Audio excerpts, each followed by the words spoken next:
Are men victims of domestic violence? The silent suffering of domestic violence against men. When we think of domestic violence, our minds often jump to images of women suffering in silence behind closed doors. And why this narrative is both real, it is real and important, there is another story that often goes untold. The story of men who are victims of domestic violence. Yes, men can be victims too. Domestic violence against men is a hidden crisis, one that is wrapped in stigma, shame, and silence.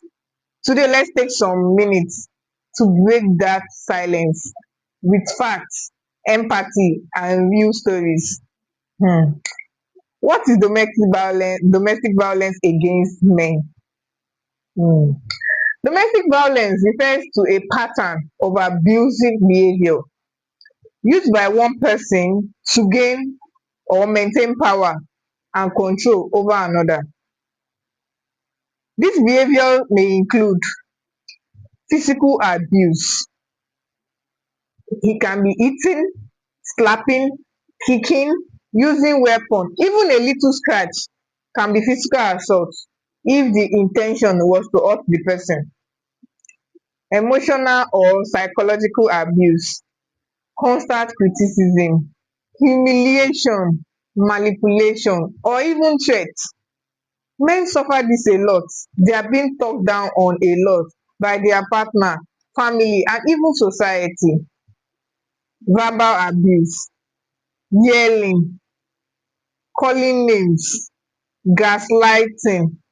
um There's also sexual abuse. Yes, sexual abuse. You think men can't be sexually assaulted? They are by their partners, some by their boss, some random women, even men, even men. Men are being forced to have sexual activities without consent. There's also financial abuse, controlling access to money, to their money, sabotaging employ like you just want to have access to their money by force. Many may experience any of this at the hands of their female partners, their male partners, or even family members. But what makes it different and often more complicated for male victims is that society often doesn't believe them. Yes, society don't believe them. According to the Center for Disease Control and Prevention in the United States, one in four men dey experience some form of physical assault by an intimate partner. About one in seven men have been severely physically assaulted by an intimate partner in their lifetime. In the UK, the Mankind Initiative, a charity supporting male victims, report that one in three domestic abuse victims are male. Yes, so real. Yet only 5% of refuge spaces are available for men, and the problem doesn't end with underreporting. Most men don't even talk about it. Why? Because of stigma, because of shame, because of fear. They won't the fear of not being believed. We don't believe men when they say that they are abused. Let me share you a few real examples. Here's a real life example of Mr. David. Let me tell you, Mr. David is a 35-year-old man. He endured years of emotional and physical abuse from his wife. She would throw objects at him, she would punch him, she would tell their children he was worthless. When he finally built the courage to call the police, do you know what the responding officer said? The officer laughed and asked, "What did you do to provoke her?" David said, "I felt humiliated. I was the one asking for help, but they made me feel like the criminal." Can you see? Another one is the story of Mr. Femi and his wife.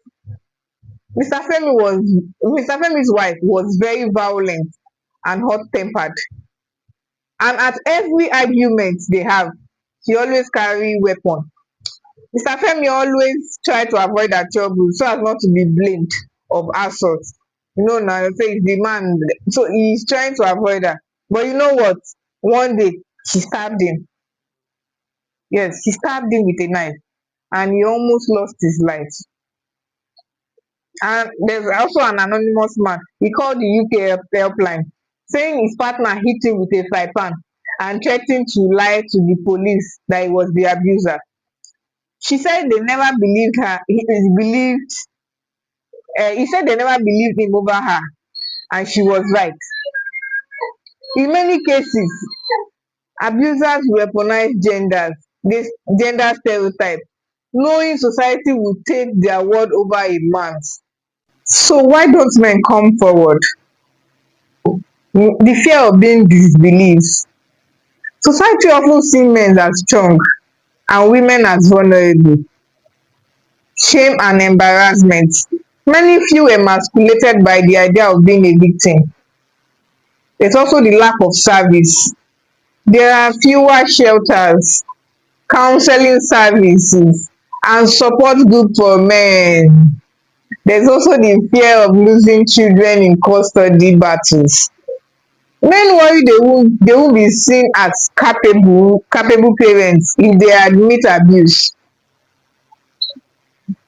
What are the result like the result it brings is silence, suppressed trauma, in some cases suicide.